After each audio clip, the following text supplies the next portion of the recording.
Hello students. So today we are going to study about full wave rectifier. तो last class हम लोग half wave rectifier के बारे में पढ़ चुके हैं प्रीवियस लेक्चर में, जिसमें सिंगल डायोड होता है। इस फुल वेव रेक्टिफायर में क्या होता है, वो हाफ वेव रेक्टिफायर क्या था, उसको हाफ को वैल्यू ले रहा था, ठीक है।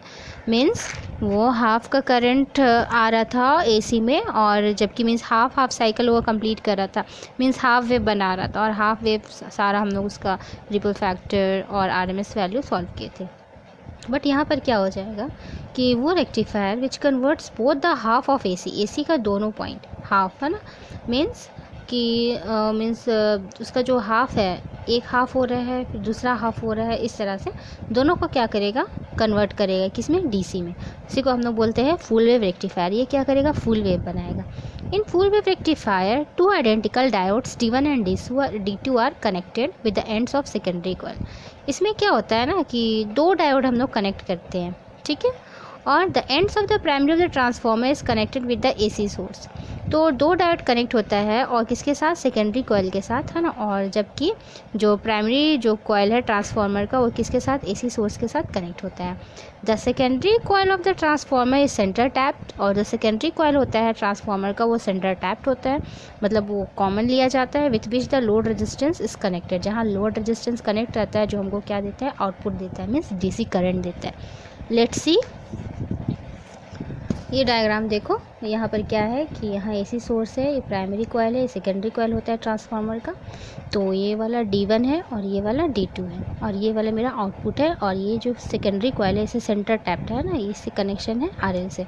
देखो इसका क्या वर्किंग है। In the full wave rectifier since the transformer is centre tapped and have during the primary positive half cycle of input AC, the diode D1 is conducting and the diode D2 remains non-conducting। इसमें क्या होता है कि जब diode से current flow करेगा ना, ये पीएन जंक्शन में करंट जाएगा, तो करंट यहाँ पर फ्लो करेगा, और हम लोग जानते हैं एसी से क्या बनता है, हाफ साइकिल इस तरह से बनता है ना।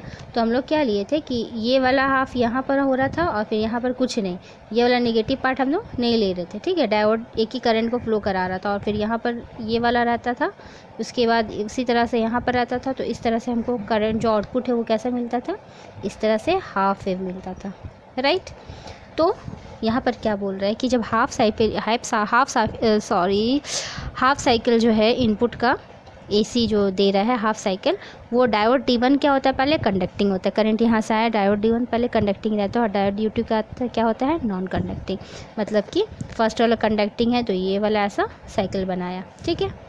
फिर उसके बाद but during the second half cycle में क्या होता है, जो डायोड D1 है ये क्या हो जाता है, नॉन कंडक्टिंग, है ना। जब दूसरा होता है कि जब ये इस तरह से मूव करता है, यहाँ पर आता है, तो डायोड क्या होता है, D1 ये नॉन कंडक्टिंग हो जाता है, और ये क्या हो जाता है, कंडक्टिंग हो जाता है, ठीक है। Therefore the input supply to both the diodes are equal in magnitude. और जो इनपुट हम लोग सप्लाई कर रहे हैं दोनों क्या होता है, मैग्नीट्यूड में इक्वल होता है, लेकिन दोनों के बीच का जो एंगल होता है वो कितना होता है, 180 degree. The input AC and the output DC of both the diodes is indicated below. तो इसका जो इनपुट है और आउटपुट है उसको नीचे दिया गया है किस तरह से। ये हाफ साइकिल ये फर्स्ट डायोड के लिए हुआ, जब सेकेंड डायोड जब वो AC नेगेटिव में जाता है ना, तो जब नेगेटिव में जाता है तो फिर दूसरा डायोड काम करता है, जिसकी वजह से ये दूसरा डायोड ये वेव देता है, ठीक है। तो मतलब यहाँ पर गैपिंग नहीं आता, और ये हमको कैसा वेव दे रहा है, फुल वेव दे रहा है, तो इसीलिए इसको क्या कहा जाता है, full wave rectifier. Now let us see I1 and I2 be the amount of current flowing through the diode D1 and D2। अब डायोड D1 से I1 करंट फ्लो कर रहा है, और D2 से I2 करंट फ्लो कर रहा है। तो करंट को हम लोग फर्स्ट हाफ साइकिल के लिए क्या रिप्रेजेंट करेंगे, हम लोग जानते हैं कि I इज इक्वल टू क्या होता है, I0 साइन ओमेगा टी। तो I1 के लिए I0 साइन ओमेगा टी, और जबकि I2 करंट उस टाइम 0 रहता है जब D2 में फ्लो करता है, तो यहाँ पर करंट तो फ्लो नहीं करेगा, तो यहाँ पर क्या हो जाएगा, 0। नेक्स्ट हाफ साइकिल में I1 0 हो जाएगा, और I2 क्या हो जाएगा, क्योंकि जैसे कि माइनस है अल्टरनेटिंग करंट के लिए जो नेगेटिव पोलैरिटी में आता है, दैट्स वाई यहाँ minus I0 sine omega t. Therefore the average और the DC value of output current, तो जो इसका एवरेज वैल्यू आएगा वो हम लोग जानते हैं कि IDC इज इक्वल टू क्या होता है, 1/T 0 to T मीन्स ये जो हाफ साइकिल हम लोग लेंगे ना, ये कंप्लीट साइकिल इस तरह से, तो कैसे होगा, यहाँ से यहाँ तक ये हो गया है 0 to पाई, फिर पाई से 2 पाई। तो ये वाला पूरा जो कंप्लीट साइकिल कंप्लीट करने में जितना टाइम लिया है उसको क्या बोल रहे हैं, कैपिटल टी, राइट। तो i इंटू डी टी, इसी को हम लोग को इंटीग्रेट करना है और 0 to t तक। अब देखो फर्स्ट i को दो पार्ट है, i1 dt और i2 dt, राइट। तो देखो पहले से i1 कहाँ गया, फर्स्ट हाफ साइकिल मीन्स यहाँ से यहाँ तक, राइट। तो 0 to पाई, तो ये तो t है, तो t यहाँ पूरा t है, तो ये हाफ के लिए क्या हो जाएगा t/2 और यहाँ क्या हो जाएगा ये वाला t/2, ठीक है। तो पहले 0 से t/2 i1 dt, फिर प्लस 0 t/2 से t i2 dt, but i2 is equal to 0, so यहाँ 0 पुट कर देंगे, सिर्फ मेरा वैल्यू ये वाला रहेगा 1/t, 0 से t/2 i dt। और जबकि i1 का जो वैल्यू है उसको यहाँ पर हम लोग पुट कर देते हैं और हम लोग हाफ साइकिल के लिए लेते हैं, इसलिए t is equal to T half लिए। अब यहाँ I D C is equal to जो कॉमन है आई नॉट, उसको हम बाहर ले ली, सॉरी नॉट कॉमन, कांस्टेंट, और t की जगह क्या ले लिए t/2, जैसे कि हम हाफ ले रहे, दैट्स वाई t की जगह हम t/2 पुट कर दिए। और sign omega T D T के जब इंटीग्रेट करते हैं तो cos omega T by omega, तो 0 से t/2 इसका लिमिट पुट कर दिए। और यहाँ पर क्या है आई नॉट है और ये जो 2 है ऊपर आ जाएगा और t है, और ओमेगा को जब हम लोग बाहर ले लेंगे तो ओमेगा का वैल्यू होता है 2π/t, उसको यहाँ हम लोग पुट कर दिए। अब ये वाला जो वैल्यू बचा माइनस कॉस ओमेगा टी, ठीक है। तो ओमेगा टी, तो ओमेगा की जगह हमको क्या पुट करना है 2π/t पुट कर दिए, और ये लो जो स्मॉल टी की जगह एक बार अपर लिमिट पुट करना, एक बार लोअर लिमिट, तो अपर लिमिट पुट किए तो t/2 हो गया, ठीक। फिर माइनस माइनस प्लस हो गया क्योंकि यहाँ माइनस देते हैं और ऑलरेडी एक माइनस है, तो माइनस माइनस प्लस और कॉस 0 डिग्री, राइट। तो कॉस 0 हो गया पूरा, क्योंकि ये पूरा तो 0 हो गया, क्योंकि बस 0 पुट करना तो हो गया कॉस 0 डिग्री। ये टी कैंसिल, ये टू कैंसिल, तो यहाँ पर जो वैल्यू माइनस था इसको हम लोग बाहर ले लिए, तो minus I not minus 2i0 by ये 2π/t है, तो t और t कैंसिल हो गया, ठीक है यहाँ पर।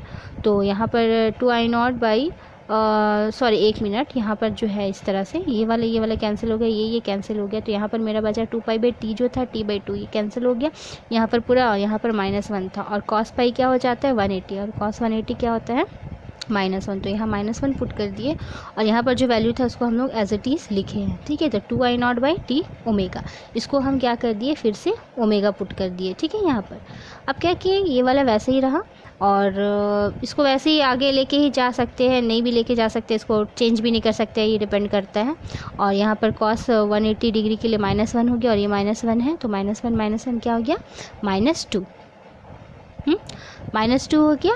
और यहाँ पर -2 है और ये 2 है, 2 कैंसिल हो जाए, ये माइनस माइनस क्या हो जाएगा प्लस हो जाएगा, और ये 2 और यहाँ पर 2 रहेगा, तो वो 2 क्या हो जाएगा कैंसिल हो जाएगा, ठीक है। तो मेरे पास क्या बचेगा 2i0/पाई, और ये t क्या हो जाएगा इसके साथ कैंसिल हो जाएगा, हम यहाँ भी कैंसिल कर सकते हैं, right. So now the root mean square value of AC can be written as, और AC का रूट मीन स्क्वायर क्या होता है I² एवरेज I² dt/dv। तो I is equal to I1 है, I0 साइन ओमेगा टी, उसको हम लोग यहाँ पर पुट कर दिए है ना, और जब dv को जो इंटीग्रेट कर रहे हैं वो क्या हो जाएगा t हो जाएगा, dv का v हो गया और एक बार t पुट करना है तो इसलिए t हो गया। अब यहाँ हो गया I0² वैसे ही रहा, ये वैल्यू को हम लोग साइन को उसमें चेंज कर दिए 1 - cos 2 omega t dt, change कर सकते हैं बाई 2 करके। अब क्या करते हैं, एक बार डी को dt को इससे मल्टीप्लाई करते हैं, एक बार dt को इससे मल्टीप्लाई करते हैं। तो dt को एक बार इंटीग्रेशन में लगाए, इसको इंटीग्रेशन में लगाए, तो dt का क्या हो जाएगा स्मॉल t, और स्मॉल t की जगह जब हम अपर लिमिट पुट करेंगे तो कैपिटल T, तो यहाँ कैपिटल T हो गया, और ये वाला 2 cos 2 ओमेगा t dt, तो इसको हम लोग कैसे लिख सकते हैं इंटीग्रेट करके sine 2 omega t/2 omega 0 to t। अब क्या है यहाँ पर 1/2 ओमेगा को कांस्टेंट है बाहर ले लिए, तो साइन 2 और ओमेगा की जगह 2π/t, और ये जो स्मॉल t में हम लोग लिमिट पुट करेंगे तो कैपिटल T, और माइनस ये पूरा 0 हो जाएगा तो sine 0, but sine 4π is equal to 0, sine 2 2 ज़ा 4, 4π इज इक्वल टू 0, ठीक है। तो ये वाला टर्म क्या हो गया 0, ये 0 हुआ, तो ये वाला भी टर्म क्या हो गया पूरा 0 हो गया, और साइन 0 0 होता है, तो ये वाला पूरा टर्म मेरा क्या हो गया हट गया।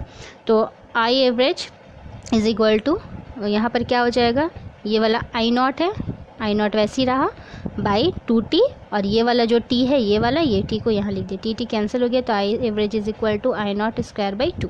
Hence equation 2 becomes IRMS root under I square AB, ठीक है। तो इसको भी रूट अंडर दे दिया I0²/2।